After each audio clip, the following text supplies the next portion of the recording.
A hierarquia e o processo legislativo das normas constitucionais e infraconstitucionais no Brasil.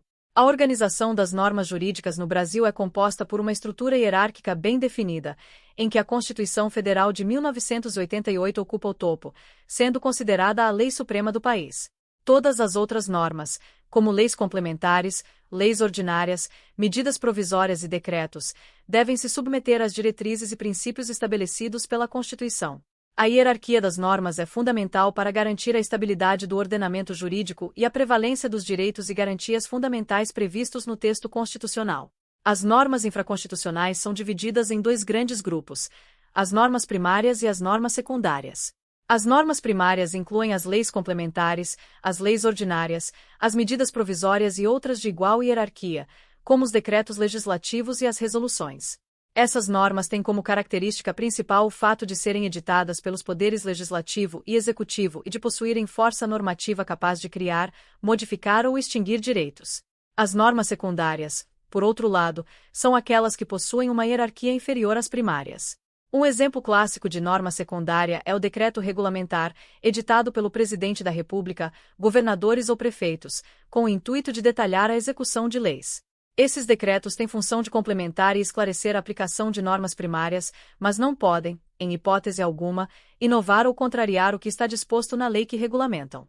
No cenário jurídico brasileiro, um ponto de destaque é a relação entre as normas internas e os tratados internacionais. A partir da adesão do Brasil a um tratado internacional, ele pode assumir diferentes posições na hierarquia normativa. Quando o tratado versa sobre direitos humanos e é aprovado por um rito especial, artigo 5º, parágrafo 3º, da Constituição Federal de 1988, ele adquire status de emenda constitucional, equiparando-se, portanto, à própria Constituição. Caso contrário, os tratados internacionais, ainda que sobre direitos humanos, têm valor supralegal, ou seja, estão acima das leis infraconstitucionais, mas abaixo da Constituição.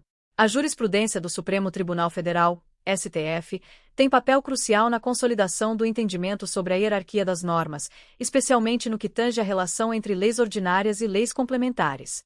Embora essas espécies normativas sejam formalmente distintas, o STF proclama a inexistência de hierarquia entre elas. A principal diferença reside no conteúdo e na matéria que cada uma delas regula.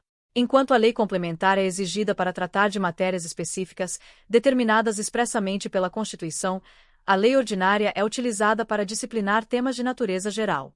A medida provisória, por sua vez, destaca-se como uma das normas mais frequentes no processo legislativo brasileiro, especialmente em provas de concurso público, conforme o perfil de bancas como o Sebrasp. Esse instrumento, que possui força de lei, é editado pelo Presidente da República em situações de relevância e urgência, mas sua validade depende de aprovação posterior pelo Congresso Nacional, dentro de um prazo de 60 dias, prorrogáveis por igual período. No topo da hierarquia normativa está a emenda constitucional, a forma pela qual o texto da Constituição Federal de 1988 pode ser alterado. No Brasil, a Constituição é considerada rígida, o que significa que seu processo de alteração é mais complexo do que o das demais leis. A rigidez constitucional visa garantir maior estabilidade ao ordenamento jurídico, impedindo que a Constituição seja modificada com a mesma facilidade que uma lei ordinária, por exemplo. O processo de emenda constitucional segue um rito legislativo próprio, exigindo, inicialmente, a iniciativa de proposição. Apenas certas entidades ou autoridades têm o poder de propor uma emenda à Constituição, como o Presidente da República, 1/3 dos membros da Câmara dos Deputados ou do Senado Federal, ou a maioria das Assembleias Legislativas Estaduais, conforme disposto no artigo 60 da Constituição Federal de 1988. Isso garante que a alteração constitucional seja tratada com seriedade, evitando mudanças frequentes e intempestivas. Após a proposição, a emenda passa por um longo processo de tramitação no Congresso Nacional. Primeiramente, a proposta é analisada pelas comissões da Casa Legislativa, que fazem um controle preventivo da constitucionalidade, analisando se a emenda proposta está de acordo com os preceitos fundamentais da Constituição Federal de 1988.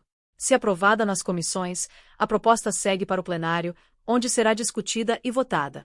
A votação de uma emenda constitucional exige um quórum qualificado. Para ser aprovada, a emenda precisa do voto favorável de 3/5 dos membros de cada uma das casas legislativas, em 2 turnos de votação. Essa exigência de maioria qualificada é um dos fatores que torna o processo de alteração constitucional mais difícil, conferindo maior estabilidade ao texto constitucional e protegendo de mudanças casuísticas. Outro aspecto importante a ser destacado é que a Constituição Federal de 1988 estabelece limites materiais ao poder de emenda. Existem cláusulas pétreas, que são dispositivos constitucionais que não podem ser abolidos ou modificados por meio de emenda. Entre essas cláusulas estão a forma federativa de Estado, o voto direto, secreto, universal e periódico, a separação dos poderes e os direitos e garantias individuais.